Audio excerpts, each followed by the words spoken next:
And we're live here at the, I'm sorry for chuckling today. We've had some technical difficulties. Shelley, I appreciate you jumping in. Let me just kind of set the stage for us. We are at the Youth Sports Mastery here on the Daily Parks and Rec Show, having tons of fun. Once again, I want to thank everybody for all of the feedback through LinkedIn and Facebook and information that's coming in. Hopefully you're getting responses back from us as we get a chance to have these conversations each week.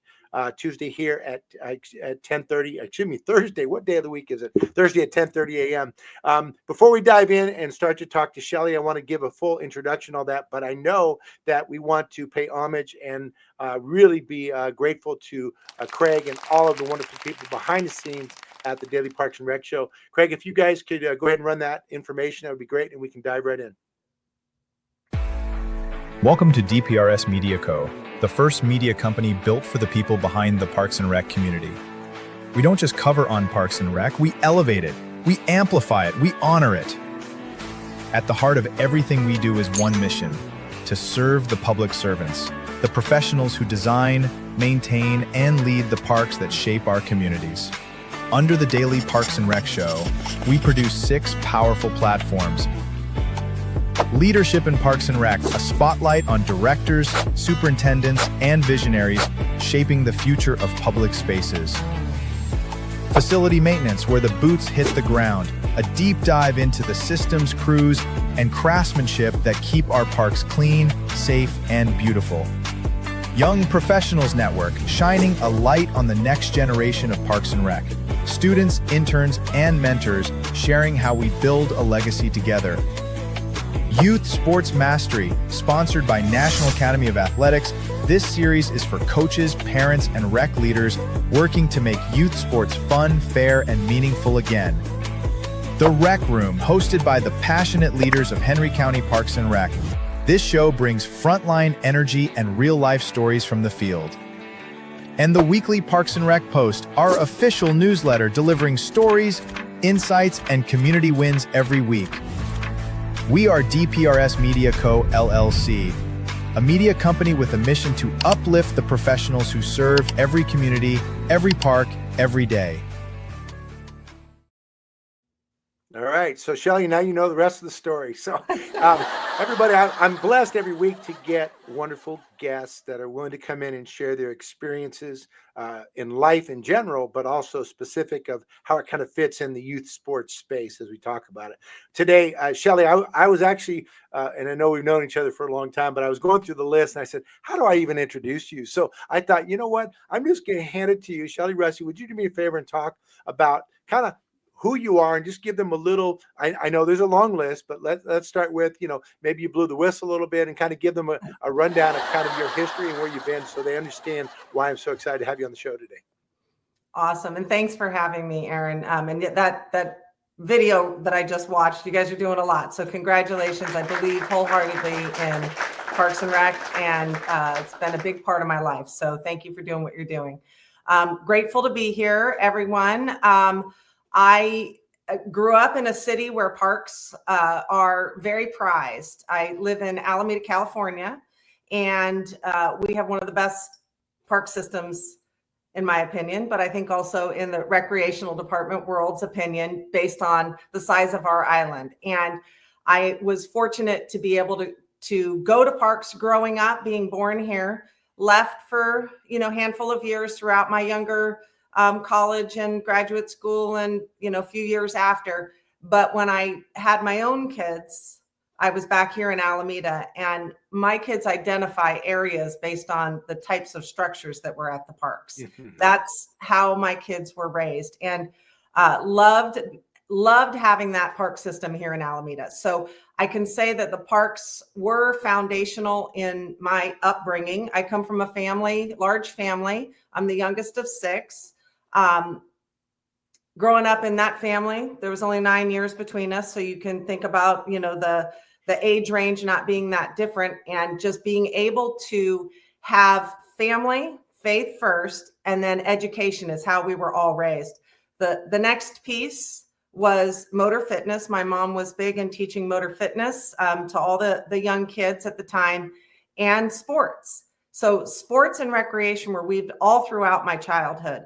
And I can say there were two pivotal groups that influenced and shaped my career: Parks and CYO Sports. There you go. Yeah, that's great. So growing up in it, and I know you have a brother who's knee deep in it, right? Right, Pat, who we work with from the National Academy of Athletics. We actually work with him running programs there in Alameda, so that's wonderful.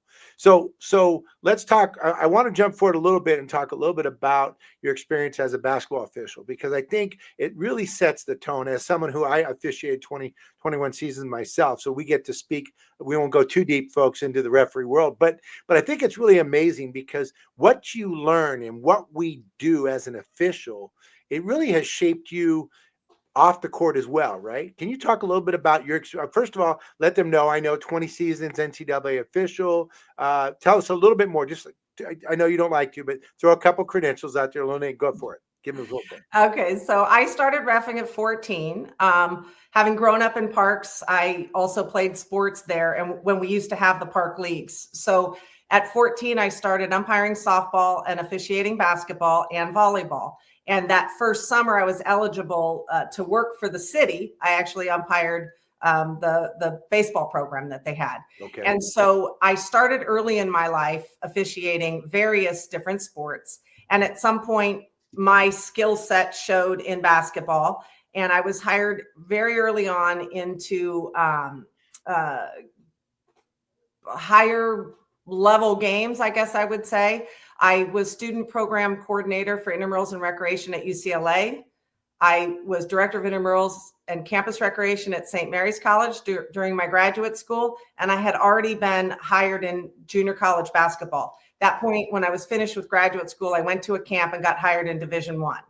So I started very early in my career. So the 20 years ended about 10 years ago, 9 years ago, when I wanted to pursue other passions. But had a ton of fun doing it, met millions of great people along the way at various different institutions and peers that I worked with, and just grateful to have had that Division I experience. When I left NCAA basketball, I actually took a position with the WNBA and was in performance and development for the WNBA referees for a few seasons. And for the last 6 or 7, 8 years, I can't keep count anymore, I think, we've been consulting and training referees, but consulting professional teams at all, men's, women's, and internationally. Right.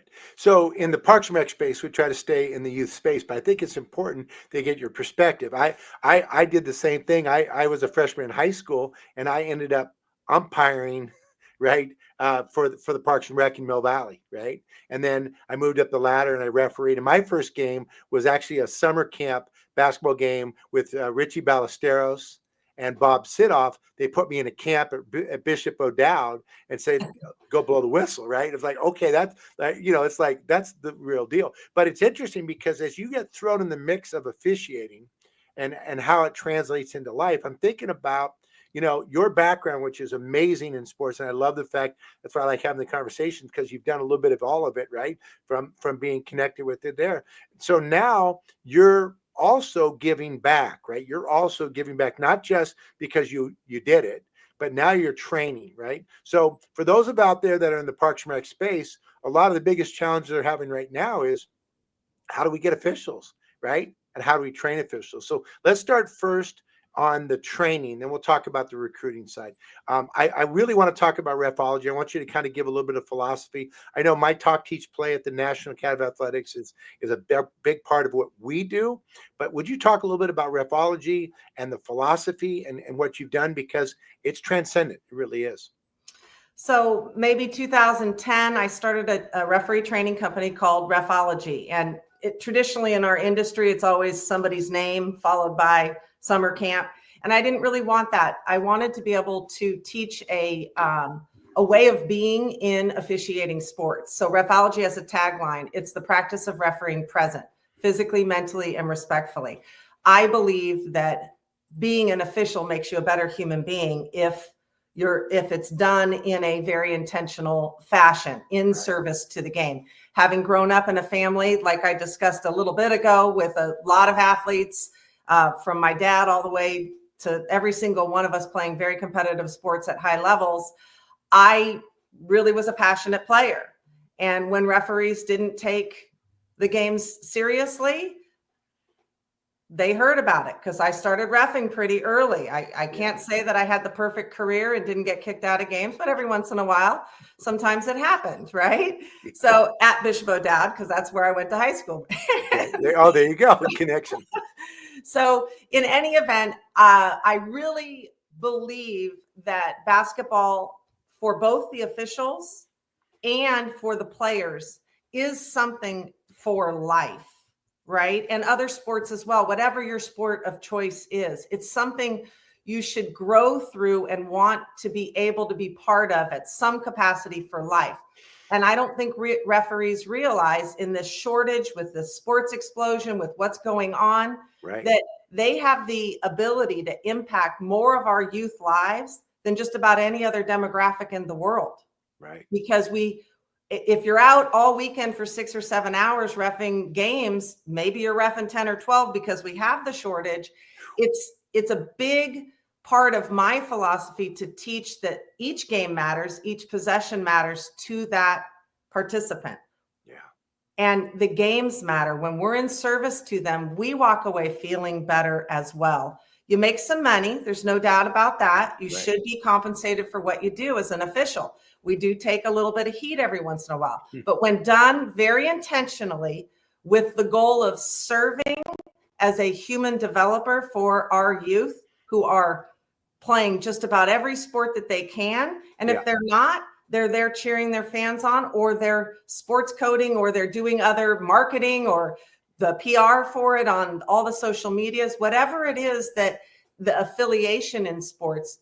The one key piece for me is having a real positive officiating group, or it's just going to be unpleasant for the kids and they're going to quit when they don't have fun anymore. And it just becomes an abusive environment. Yeah. And it's funny to me, obviously, youth sports, we've been getting inundated with the push and pull of playing up and elite and club and travel and all that. But the reality is, especially in the rec space and being involved, I think that going back to when we were kids, I never remember the referees being an issue back in the day. I mean, I played CYO, you played CYO growing up. It wasn't an issue. And I think what's happened is the focus has shifted so much, right, on the kids, the pressure and everything else. It's kind of just changed everything across the board. What was your experience like? I mean, we're both CYO people, right? And I know you're involved. So let's talk about CYO as Catholic Youth Organization. It's funny. So generation, you love this. So I've got family members from Brooklyn that played CYO, came out. My mom didn't get to play because girls weren't allowed to play in CYO back when she was a kid. Then out here, and then generationally. And so I played it at Mount Carmel and in Mill Valley, California. My kids played at St. Rose and in Santa Rosa. So there's right, it's continue to go. So talk a little bit about your end of it, because I do think that what CYO does well is I'm going to use, I don't necessarily spiritual, but there's a fundamental place where it's about teaching the kids to play the game. It's teaching the morals and fundamentals of how to be good citizens, right? And oh, by the way, how to be a good basketball player and such, right? And I think that triad really works. I also love the fact at my company, we certify, background check, and go through the entire process of training, a lot of training for the coaches. And I think CYO does a pretty good job. If I compared them to maybe club and travel, I'd be honest with you, I think CYO does a pretty good job of making sure that the coaches are equipped to at the very least put a quality product out there for the kids to have positive experience, right? What was your experience like with CYO, and you're still involved with the officiating? So why don't you talk about that a little bit? Yeah, so about 4 years ago, I started a nonprofit so that I could get a little bit more involved in teaching and training at the youth levels. I was asked to take over. My sister-in-law retired and my brother retired from assigning the CYO in their area.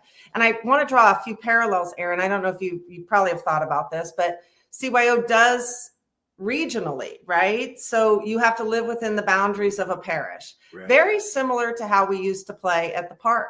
Right. It was Franklin Park against Washington Park. I was a Rittler Wildcat because that was the park that was closest to me, right? And so you were able to access sport and recreation and learn through them relatively close to your home, which helps out with, all of us have to work these days, right? The world's not getting any cheaper to live in. And as you have kids, one of the hardest things to do is transportation. And so drawing the parallel between CYO and Parks and Rec, I think the gift about having parks in your neighborhood, maybe consider returning to a little bit more sport, is you can access those kids that don't have access to the transportation, where sports and movement and competition, not competition because we got to win the championship, but healthy competition supported through your development is really the parallel between CYO and Parks and Rec. And then you get to meet people that live in your own communities. I mean, press pause on that for 1 second. I want to interject because I want to keep going, but think about this, folks. If you're out there, if you're playing in your community, it takes a village, right? We were raised by a village, right? Those of you that, gray hair or a little, whatever the case, you're raised by a village and used to have that. And to bring back that community, and you think about it, we dealt with bullies on ourselves. We dealt with all the different things on the playground. Now we know it's not safe to do that in the safe level, but when you provide as a Parks and Recreation, you provide that opportunity for your community to play together. Those parents connect together. It elevates that community. It elevates it up. Then they see each other at the grocery store, and with kids at school, and they see each other at church. They see each other on the street, and there's a connection that I feel is so needed to make the communities we live in better. I heard somebody the other day talking about, why do we build back porches instead of front porches? In all the houses back in the day, it was front porches because everybody was just getting together and hanging out. And now everything, you got the back porch. You never get to share the experience with your neighbors. Okay, sorry, I went on a tangent, but back to CYO. So you're now assigning the officials, but you do more than assigning the officials. Will you talk a little bit about that? Because I think it's important people understand referees don't just go out there and blow the whistle. I mean, some do, I guess, but it's a lot more than that, right? Yeah. So our nonprofit Blast Equality Collab came out of an initiative that we did during pandemic, where we brought officials together to kind of talk about some of the political issues as we were bringing sport back at the higher levels. How were they going to deal with all the political issues that were going on in society and still work with each other, coming from so many different backgrounds? And we called it Embodying Equality Through Officiating. And it was just a series that we hosted while everybody was still trying to stay engaged. Well, about a year and a half later, a participant in that grew up playing CYO and also ended up during her battle with cancer, getting to referee at the highest levels in NCAA because she was available and they gave her a shot, and she was young and she was pretty good and she was going through treatment. She passed away at 30 of breast cancer. So the impetus for me to start the nonprofit was, okay, now we have to keep doing some mission-based things. We do believe that movement of any sort in our nonprofit is great. We want activities, we want participation.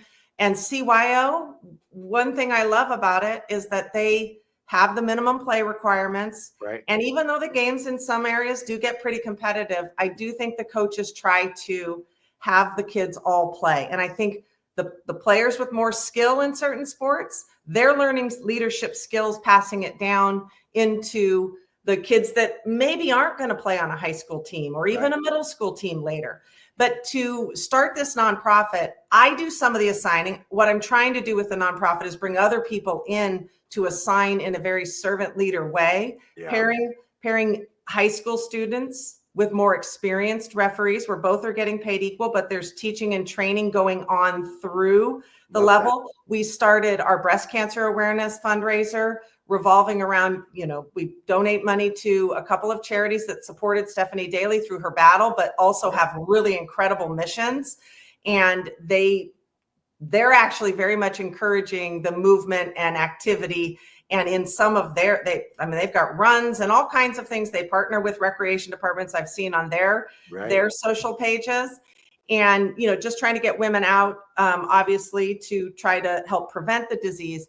And then really our last leg of our nonprofit we started an interesting clinic because I kept getting asked to do more and more to train teens to referee through programs, through teen centers. How could they get these kids engaged? How could they create workforce development for their teens where they can earn income, but also learn all of the things that go along with officiating youth? Well, there's conflict awareness, there's teaching and training, education on the rules. You got to educate yourself. You got to know the rules. You have to be able to institute fairness consistently. You've got to be able to communicate, and all the things that we want all of our youth to have when they're 35 working with us, they can learn in their teens, whether they ever want to stay refereeing or not. So we created a program called Play Now, Thrive Always, Skills, Drills Plus Whistles. And we're out trying to solicit grants and write funds for this. Our teens actually come with some skilled professionals. They teach, for us, it's basketball skills, but this package is whatever you want to, whatever sport it's relevant to. That's why it's kind of loosely named. And so it's generic. And then the high school kids facilitate with the trainers, the stations, and we actually have a referee station for the kids. Wow. And when we did our launch, we did it during NBA All-Star Weekend here in Alameda. We had a lot of support. The amazing part was for these 3rd through 8th graders that participated, when they got to the referee station, which was me, and I asked them all, what do you think of referees? Well, when I was a kid, the referees were all my family, my siblings, the PE teachers, your coaches, your park directors, and people you already knew. So you loved them, right? Now, this group of kids, 2 days in a row, boys on Saturday, girls on Saturday, everyone was like, no, we don't like the referees. They're terrible. That they were just so young saying this because they have so much access to sports now via all the streaming services and channels. By the time they finished our station, and when we did our wrap up, we passed the mic to these young kids and we said, what do you think of officials now? They're like, I'm a referee. We taught them mechanics. We taught them rules. We gave them each a little competition. I did some fun games with them so they could show off their skill sets.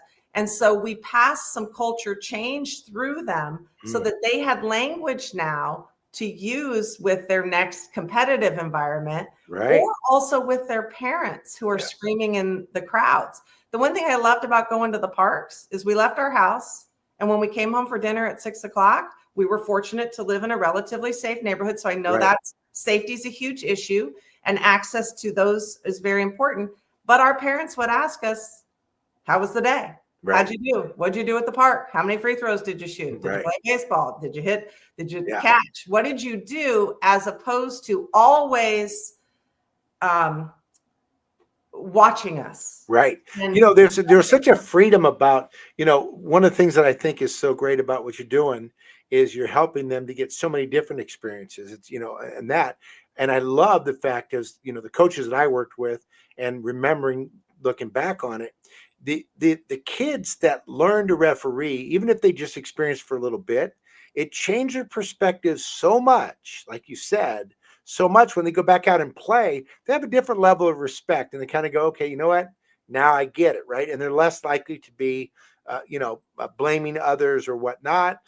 You know, it's funny. I remember when I was observing for the WCC and my son came in with me and one of the officials asked and said, well, what does your son think? And I think he was 11. And he said, you know, during a live ball, you turn to face the coach and you walk right at him, you know, did it and this and that again. Forget I asked. And it was awesome, you know, but they can learn it and they can learn and they can develop. But again, more importantly is the connection to me, man, that connection to the game, whatever sport they're playing, it's so important. When you think about the perspective now, let's be honest, right? Officials get beat up a little bit, not physically, I'm hoping not, but they just get torn apart and they get tired. You know, they're out the referee in the game. Some of that self-inflicted wounds when you work 900 games, you're not running, you're not in shape, whatever the case is. But the reality is, parents, we've also lost our mind, coaches, the whole deal.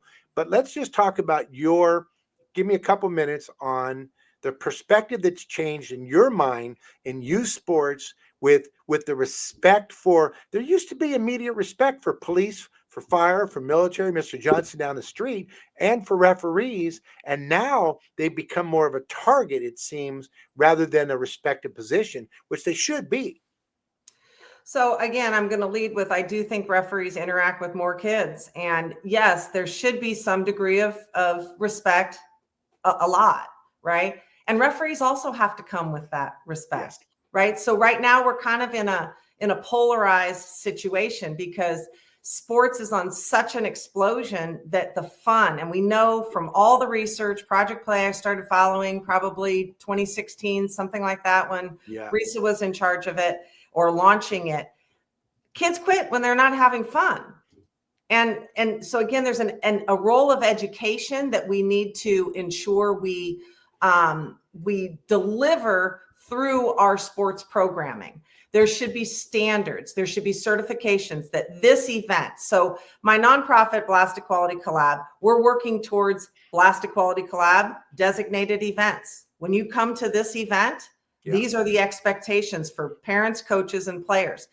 An app that somebody signs that they are committing to this, and they're there to support the development of their child, but also everyone's children, even the children on the other side of the floor in the other colored uniforms. Right. That is what development is about. Refology is really purely my referee teaching and development program. We teach several principles: ref fit, ref present, ref aware, ref this play, which is the self-reflection, how you review film, how you accurately tell yourself stories later so that you can improve, start to learn to self-observe, self-correct in the moment. And we always teach that there's really only 3 things referees do in refology. And Aaron, I'm going to ask you, what do you think those 3 things that referees do? You've heard me say this before. Once or twice. I think everybody needs to hear it from your mouth. But no, give me you guys. It's more fun when you give me the first one. We're doing it right now. We're doing it right now. We're doing it live. You're putting me on a spot. You mean they make decisions? Is that what they do? We'll get to that one later. That's number 3. The first thing we do. Shoot number 1. My orders. Give me one. We're communicating. We're communicating. Right? Referees are communicating out there. Right. They are shaping behavior, and they're working as a team is number 2. So the referees have a team. They're the 3rd team on the floor. Right. My actual business that I get paid to do is third side coaching for a reason. We work with professional players in the NBA, WNBA, and beyond. And we teach in college as well. And we teach and train them the rules so that they can understand how the referees are doing what you said, making decisions. We've fast-tracked sports so much that everybody just wants to play the game. And not to use a tagline, but the practice of refereeing present is the same throughout sport. Practicing is where the development takes place. We had a guest on our podcast yesterday in our community of practice of referees, and she's an NBA commentator, and she works for a broadcast team. And she gave a great example about a coach she had in high school that passed along some knowledge. I guess it's a quote from Abraham Lincoln, so I'm not going to get it right. But if I'm given the job to cut down a tree in 8 days, I'm going to sharpen my axe for 7 days leading up to day 8. That's all practice. That's working towards the event that you have to do. And I think society where Parks and Rec come in and CYO come in, because it's not with the NIL deals in mind, that it's a place for people to play and practice playing so they can learn all of those human skills that help them build their own resilience as they age through this, whether they stay in sport or they dance or they are a technologist or they want to go to medical school or their science. And I think Parks have done a great job of facilitating that, since all the private sports programs have kind of taken the sports out of Park and Rec. But there's a lot of people being left to the side because they're not part of that. We didn't put our 2 kids. Our kids played CYO. They did not play club sports. And my daughter earned a Division I scholarship. She ended up rowing. So in high school, she did have to join a rowing program. But we didn't do a lot of these travel. We didn't do any of the travel teams. Well, we're gonna talk a little bit about travel. We're gonna talk a little bit more about Parks and Rec coming up in a minute. We're gonna take a break in a second, but I just want people to hear the fact that what I love the reason we're having the conversation, right? It's not just about referees are good or bad. It's about pulling together, creating community, right? And everybody's got a job, but this doesn't work if we're not all working together, right? All right, let's take a break. We'll come right back. At DPRS Media Co., we don't just create content, we elevate community through storytelling. Now, we're proud to introduce the newest addition to the family. Welcome to Youth Sports Mastery, the podcast where champions are shaped, not just on the field, but in life. Hosted by National Academy of Athletics founder Aaron Locks. Youth Sports Mastery dives deep into how youth sports can empower kids, strengthen communities, and build leaders. From coaching culture to recreation strategy, and from player development to parent impact, every episode brings game-ready insight from the people making it happen. Youth Sports Mastery goes live every Thursday at 1:30 p.m. Eastern Standard Time. Only on the Daily Parks and Rec Show, sponsored by National Academy of Athletics. And powered by DPRS Media Co. This is where purpose meets play.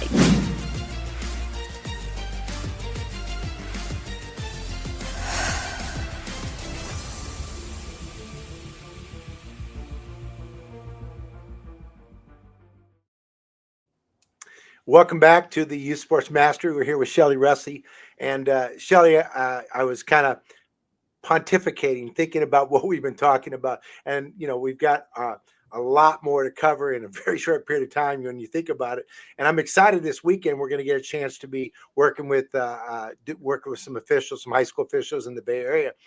I want to kind of stay in the youth space and the rec space a little bit. And I think if I'm a Parks and Rec professional and I'm thinking I want to bring the recreational leagues back, one of the things I'm really trying to push through the National Academy of Athletics is coaches training, right? We can help run leagues if they want, but however it's done, whether it's camps, clinics, leagues, whatever, like you said, instructional based, teaching them life skills and those. But if you're going to bring a league back, let's say I used to outsource it, or I used to have an AAU program that rented my gym, and now I've decided I'm a Parks and Rec director, and I'm tired of just a few elite. I want to open up to everybody. So now I'm going to run it. One of the big things they've got, which they're afraid of right now, I get the notes. They're like, in fact, one of the cities right here in the Sacramento area is asking us, can you help us with the officiating, right, for the kids? So let's talk about that a little bit. If your brother is in Alameda running and says, I want to run let's go basketball. Everybody will do basketball. I'm going to run a basketball league. We know we got to deal with the coaches training. We got to deal with the parents, which is a whole other deal, right? And all that. But now we get kids signed up.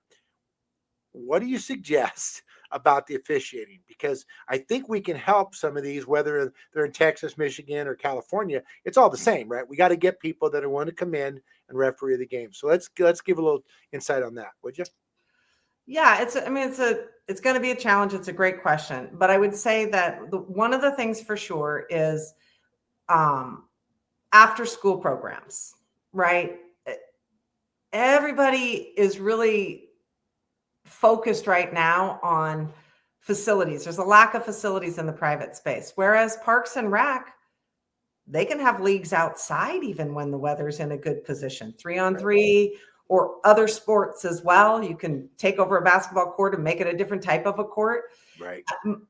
My hope is that we start to travel less and bring it back into the communities in a way that people perceive that it's valuable to their children to be local for many health reasons, right? Sleep. I just remember when I coached my kids' teams and we would have to play, our practice was on like a Tuesday, Thursday night, like 8 to 9. I was like, and it was 30 minutes away from my house. And so I went to the school and I said, hey, I would really like to just practice on the blacktop outside the school. Yeah. And they ran it by everybody and they said, no, we don't want the kids getting hurt. I said, well, they play out there all the time during recess and they don't have to dive for the ball in third grade, right? Like we can teach them how to play defense and dribble up and down, and their parents don't have to come home from work early and then take all night to go to practice when you lose that valuable family time. We lost our value.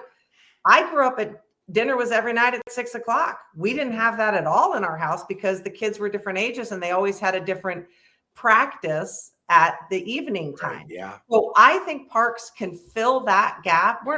Parks and Rec aren't going to get every kid. There's always the elite.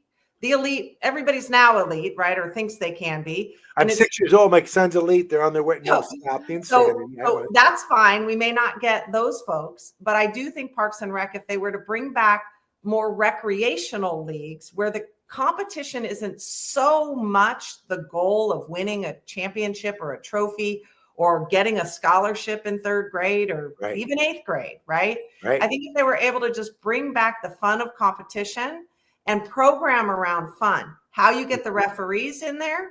Again, park directors back in my day used to be referees. They used to umpire the games. You coached, you taught the skills, and you refed. So again, an education program we've been asked to provide is to come in and work with the teen centers and teach them, those that are interested, how to manage games. One of the things we're talking a lot about is refereeing, but it's really hard to keep score and clock. Right. Like, there's a whole you're at the table personnel, and there's skill in that from learning how to focus and pay attention. And that's the same thing that goes on with the kids so much on their computer and phone and instant access to everything. When you're reffing a sport or you're paying attention to a sport as a teen and you're leveling up the team, you ref down the youth, you solve your own problem. Right. Yeah. When you start the leagues, we run a lot of leagues in partnership. Everything we do at the National Academy of Athletics is in partnership with a recreation department, municipality, YMCA, or schools. Right. Mm-hmm. And we do like a triad where basically the coaches will rotate. So they'll coach a team, then they'll referee, then they'll scorekeep, and so they do these rotations, which to your point, they're getting all those different disciplines, respect, empathy, all those different factors that are going forward. And I think it's really important because the life lessons they can learn. One of the things that I'm also hearing, though, is that they're now outsourcing to referee associations. It used to be primarily high school, but now even third and fourth grade. Can you talk a little bit about that? I know you've dealt with that a little bit in terms of the balance between, because I know look, getting referees can be challenging. I would say this. I would do a lot of it in-house as I could. I would train them up that way, do the rotational. National Academy of Athletics, we can help you train. Shelley can help you train. We can give you the materials to do it. Because once you do that and you create the system, and it's a little clunky at first, right? It is. But you know what happens? There's respect, there's value, there's appreciation that's built within the system that, sometimes the parents actually respect and value it enough, they leave it alone, right? Mm-hmm. They just enjoy the process and let it be what it is. Because you said it earlier, what we know through sports, we learn more by failure than success, right? And that's the resiliency factor. And if a kid, 17 years old, goes out there and referees the third grade game, right? It's going to make him a better basketball player if they're playing, or whatever sport, but it's also going to make them a better human being, right? It's going to really teach them valuable skills. They learn different perspectives. They learn angles, right? They learn to look at things from a different point of view. And what that teaches you is the ability to have that empathy and compassion, that maybe somebody is seeing it differently. And that's just a message for life, right? I mean, there's a Tibetan Buddhist monk here in the United States, and I'm going to screw this quote up too, I'm sure. Pema Chodron, probably screw her name up as well. Something like, we're the sky and everything else is the weather. And so when you're in these games and you're the person that is tasked with creating a fair playing environment, all the other stuff becomes noise. And if you can quiet that noise and calm down, you can start to see games no matter where it is. If it's on a field, you can see it more clearly. That skill, teaching a middle school kid or a high school student, that is going to benefit our society tremendously later in life when they become managers at work, how they can look at work situations that way. couple of years ago, I think we just finished our 3rd season. We were asked by Boys and Girls Club in partnership with Jason Brown and Game Ova, great training organization, to bring back a basketball league. So Refology came in, and he came in with the teaching and training for the kids to learn how to analyze their performance. We brought external referees, our trained referees, and then we brought other people that we were trying to train and use, so we had mentors inside the Refology organization as well. Right. Very successful program for high school students. They brought last year a middle school program because it was so successful. So we finished two full seasons of the middle school program. So this year they decided to bring a 3rd through 5th grade program in. And so they asked us how we could help their teens, because I put a few of their high school students on the middle school league with our referees in the fall. In the spring, we opened up. They thought, wow, that's a really great idea. We can create workforce development for these kids. They can actually get paid in these areas where they're less fortunate. Some of these kids need money. Right. Every kid needs money. You live in the Bay Area, right? But every family can use the help. And we're developing these students that are in high school to work with the youth. Well, we learned a valuable lesson. We went out there on Saturdays. We had 5 games for 3rd through 5th graders. And we put the teens on the games. And the first week, these are first-time parents. Yeah. They went crazy.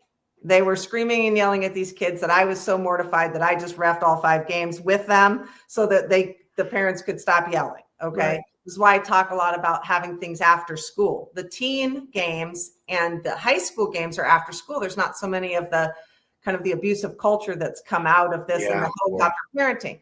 So we moved the teens from reffing the youth, and we put our trained referees on the youth, and we put them on the middle school games during the week. And they grew so much, and they're just a slight tier above age from these middle schoolers. A lot of these kids were freshmen and sophomores in high school, and they were reffing the 6th, 7th, and 8th graders. And the relationships that were built for the coaches in each of these all the different Boys and Girls Club brought their teams from their different locations. The relationships that were developed and the respect, it was absolutely unbelievably successful. And at the same time, a couple of weeks ago, we started a summer league program at a high school level. And a lot of the kids that we're training refereeing are playing on some of the various programs. And so they're already well trained. They're already talking. They came up, they're like, Shelley, why do I have to have my jersey tucked in? Shelley, why was that a foul? Shelley, I didn't pick up my foot. They're asking the referees because they started to learn how to do this. Right. And we're putting the ownership back in these kids to have their voices heard, as opposed to kind of the abusive culture that they're getting yelled at. The referees are getting yelled at from the stands. The youth and the teens are learning how to talk to adults who are making decisions about their behavior in a very constructive, healthy, developmental way, when the ecosystem views that's what youth sports is about. Right. Instead of eating your young, right? And it's interesting though, the way that by moving them up, the game was probably a little bit cleaner and not to say easier to officiate. Yes. So it makes a lot of sense. But okay, so back to, if you're a Parks and Rec professional, you can take a model like this, get kids, connect with the schools. I'm a big proponent of joint use agreements between schools and cities, right? Well, I'm going to take a step further. Get out to the school and talk, because if you can give them leadership and you can give them these opportunities, bring these kids in, whether they're athletic and they're playing on the basketball team or not, or the soccer team or the volleyball team, whatever, that the life lessons they're going to learn from this are really valuable. And by pulling those together, I do think the higher up you go, working with the associations, because the training, the opportunity that can be there. But so if you're now in charge of the officials, you've got a league, and you're a Parks and Rec professional, and you've got 8 people that are refereeing for you. What do you think you would do to help retain them, to help keep those officials wanting to work with you? It starts with the training and education. First, they have to know the rules to be successful, and they have to learn some communication. So you're cross-training across other things that you're already training for inside your organization. I do believe that you have to have it monitored. You can't just, you can't have teens out there just being screamed and yelled at, and the youth not buying what they're selling when they're calling. Yeah. But I do think if you empower the teens, high school age and above, probably at that point, if you empower them with a package, like we teach through tips, right? We teach through how you can educate, no matter what the sport is, to get the buy-in from the official, so that they can view their role as important, not as just being there to be attacked. One of the main things, and it's so important to think about this, Refology officials do not wear black and white stripes. Right. Okay. We don't put our officials in the traditional referee uniform. We put them in a shirt that looks like this, and it says Refology with the whistle in it. Aaron can show the logo somewhere. And it sparks conversation from the start versus attack.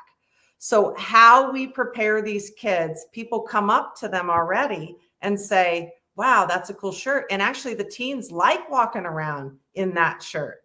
They don't look like they're at Foot Locker, no offense at Foot Locker. Right. Yeah. It invites conversation, and they're immediately perceived as a leader, which then internally motivates them. There's an intrinsic motivation to continue to deepen their competency at being this leader out there, promoting fairness. It's what everybody wants in our culture. We want to have that kind of fair playing environment in life, and they're actually doing it at young ages. And so I really believe it's not as hard as people may seem to think it is, but it's not as easy either. Right. You can't just put a whistle in. And most of the time, a lot of these, when kids first get out there, they just run up and down and they're watching the game, just like they're watching it on TV. And you kind of have to manage them. You have to teach them. You have to teach them the importance. You have to show them where to put the ball in play, because they're passing on that knowledge to the kids. There's no shortcuts to learning. Right. But wait, so if you're a rec department, instead of going out and buying referee shirts, I love the idea, and I've seen it. If they're wearing a Parks and Rec shirt, right, a Refology shirt or whatever, and then they first of all, we're all trained as soon as we see the stripes is that's a negative thing, right? That's because we yelled at TV because of what they did to the Warriors or whatever the game is. But I love that idea. So Parks and Rec professionals, if you're out there, think about that, and maybe it says staff, maybe it says leader, sports leader, something that empowers them, but also takes a little bit of that onus off. Right? I think that's a really good way to look at it. We seek sponsorship for that. We co-brand with everybody. You guys can co-brand with some of your community members to say, okay, here's this is whichever park, Alameda ARPD on the sleeve, right? And Refology here, and then you put a bunch of logos on the back, and now you get community people that want to advertise, and that's fine too. I mean, that helps, that's what all the private organizations are doing. And it may be harder, perception wise, because I do think that the perception is we're paying for this in our taxes. So that's going to be the pushback you get. But maybe it's through the Friends of Your Parks organizations, that this is something that is a leadership education initiative.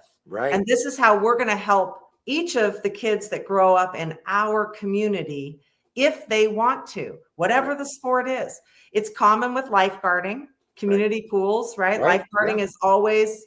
the teens tend to go to that. It's a similar concept, life or death in many situations there. So you can lean on some of the programs that you already have, the best practices that work in those programs.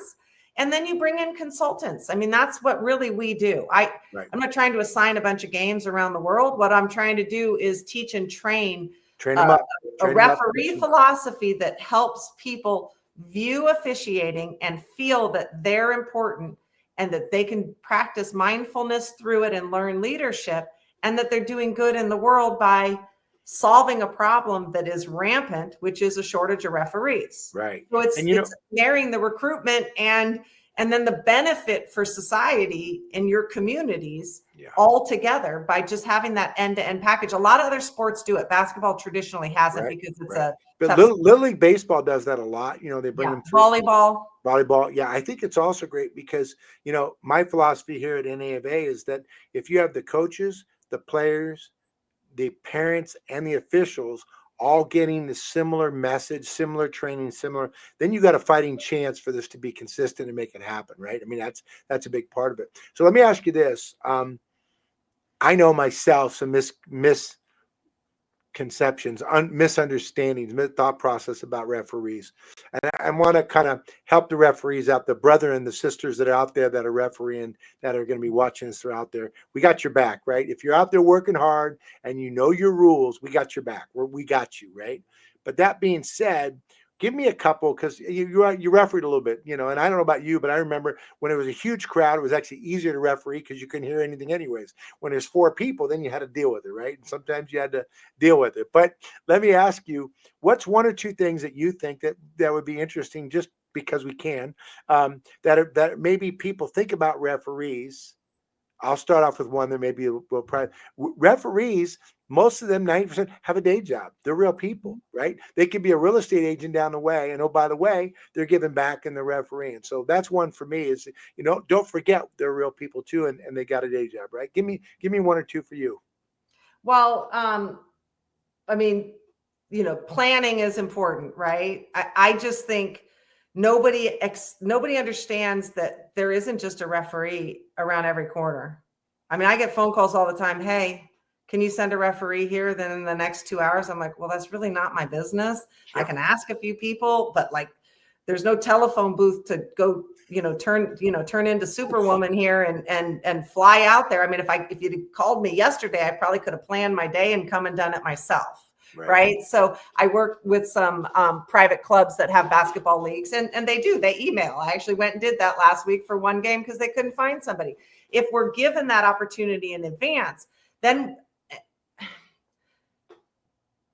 I do think there's a perception, and this is something that's really hard to teach in society. Yeah.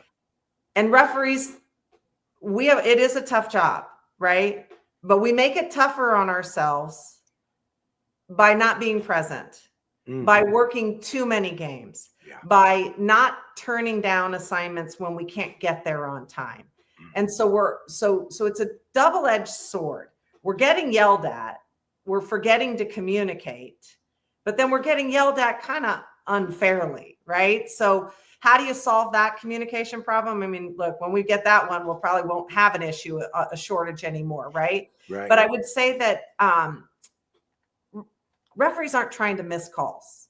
No one shows up to a game trying to miss that call. Right. It's the worst possible thing, and referees don't sleep at night. The higher you go, the less you sleep if you've flubbed a call that was important. You can kind of get away with and recover if it's not game deciding, but no one goes out to referee to try to miss a call. And if we can communicate that and allow for that human experience, just not expecting referees to be perfect. Right. We teach an embodied referee program, and each summer, this summer's envisioned Meadow, we're trying to work on growth through communication. And so our jerseys are designed that way. One year we taught Astro Premier. That was the name of the jersey because we wanted our referees to strive for perfection, but realize they're going to fall below the stars pretty much every time. Nobody refs a perfect game, right? So I just think that if we could start to view as a society, as rec departments, as programs, and I don't care even the paid programs, the travel programs, if we could start to view that referees are here in a human development role, that referees are teaching our youth sport, competition, and leadership, they'll be embraced with a bit more empathy and compassion. And then they should be able to have a little resilience to know they might have missed a call. Right. I remember when we took over the W, we had a situation and a long phone conversation with a referee who probably lost a lot of sleep the night before. He had a technical foul, and it was a brand new team in that location and a brand new coach and an owner involved, right? So higher stakes games. Wow. And calls a foul that didn't exist. The girl got all ball, and it was on a fast break on a steal, which happens because the ball gets tipped. It's going to happen all the time. Right. Didn't mean to miss the call. And so has to end up giving a technical foul. Well, coach didn't take lightly to the technical foul because, of course, they replayed it and there was no foul and everybody was going crazy. And it was his first home game in a new program as a new coach. And here he is with the owners there. Yeah. And so the referee, he's continuing on the referee, and the referee ends up giving him a technical foul and ejecting him, right? Because that is rules of the game, right? Yeah. And the lesson that we imparted, and it was very valuable for this human being who I'm still very close friends with and love dearly, was, did you think maybe you missed the call? Like, to just have that awareness in the moment that if everyone's going crazy on me, because they'll accept if I miss a call, because they're not expecting me to be perfect, but I should have a degree of humility to know that potentially I missed something. Right. And could I have de-escalated this situation?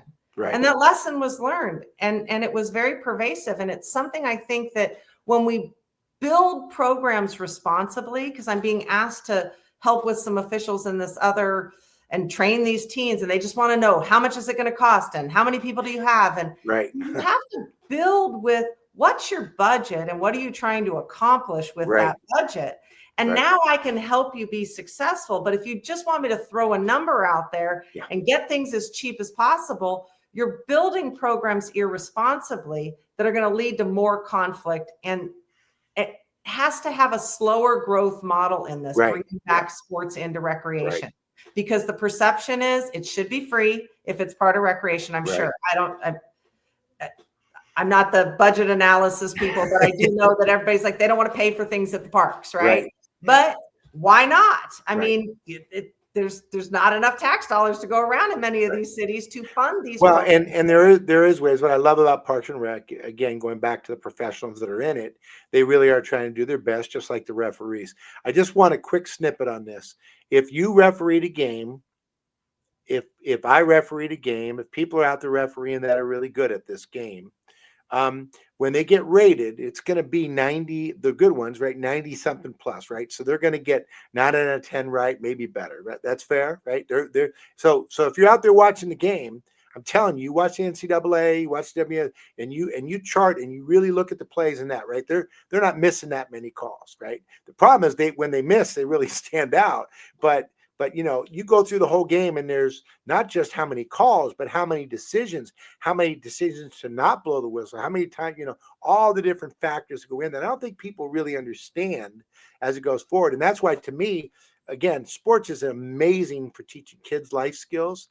I think refereeing is amazing for you. If you want to be a leader, if you want to really excel in life, go out and referee, whether it's volleyball, basketball, soccer, something, because you're going to learn so many skills, right? But basically, you would agree that the better officials, they don't miss calls. If they do, it's probably because they're out of position, right? That's usually what happens. There's a variety of reasons why they may, miss a call. Pressure is what it is, keeping that calm.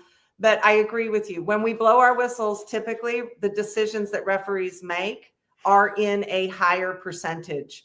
When they don't blow their whistle, when the play isn't quite as clear or there's options with it and the indecision comes in. So one of the greatest skills that youth can learn from officiating is decision making and how that happens, not just in sports, but when you interview for jobs or apply for schools and anybody hiring says, "Oh, you are a referee," they're going to immediately think conflict. You can handle conflict and you can make decisions. Those are two great skills that have kind of been lost in society, And so, I mean, this is what we're trying to do, Aaron. I know we're probably going to end up wrapping up here soon, but I would say that if anybody listening to this is interested, happy to take phone calls, happy to have any kind of Zoom meeting. What you rich for? Okay, here we go, because we're running up against it. If someone wants to find you, where do they find you so we can make sure, because I want to make sure we communicate this. So if they're looking for you to help them on any things we've talked about today, where do they go? So you can find me at ShelleyRussi.com, and that'll describe all three sides of my personality. ShelleyRussi.com. Make it sure. .com. And there's a contact page there, and then we'll parse out what you're interested in. If it's refereeing, if it's starting to develop programs or skills clinics through the nonprofit. And if it's basic consulting or speaking, that's third side coaching. So I have to parse them out because they really are three different populations. I do want to say this. We just launched our 100X fundraising campaign. Yes. And so if anybody's interested, if you would pull out your phone, text the word BLAST to 90412, and you can provide feedback on consumer brands that you use, over 4,000 brands, and each legitimate one you provide, don't just blow through it. Each legitimate one provides $1.60 to our nonprofit. Each person can do up to 25 a day and up to 75 max. So without spending any money, you can donate to our charity where we're funding a lot of these initiatives. Tell them again, BLAST and the number. What's the number? It's BLAST, BLAST. Okay. Text that word to 90412. Awesome. Okay. Appreciate it, Shelley. I know we're going to get a chance to see each other this weekend at the training. This has been so much fun. Hopefully, those of you that are watching pick up some tips and enjoy the conversation each week. I will say this, being a part of the Youth Sports Mastery and watch this develop has been amazing. Thank you for spending your time with us today on the Youth Sports Mastery, where every week we talk everything youth sports, where we love to discuss how to talk, teach, and play. Have a good one, everybody. We'll see you. Thanks. Thank you. Good luck. Welcome to DPRS Media Co., the first media company built for the people behind the Parks and Rec community. We don't just cover on Parks and Rec, we elevate it, we amplify it, we honor it. At the heart of everything we do is one mission: to serve the public servants, the professionals who design, maintain, and lead the parks that shape our communities. Under the daily Parks and Rec show, we produce 6 powerful platforms. Leadership in Parks and Rec, a spotlight on directors, superintendents, and visionaries shaping the future of public spaces. Facility maintenance, where the boots hit the ground, a deep dive into the systems, crews, and craftsmanship that keep our parks clean, safe, and beautiful. Young Professionals Network, shining a light on the next generation of Parks and Rec. Students, interns, and mentors sharing how we build a legacy together.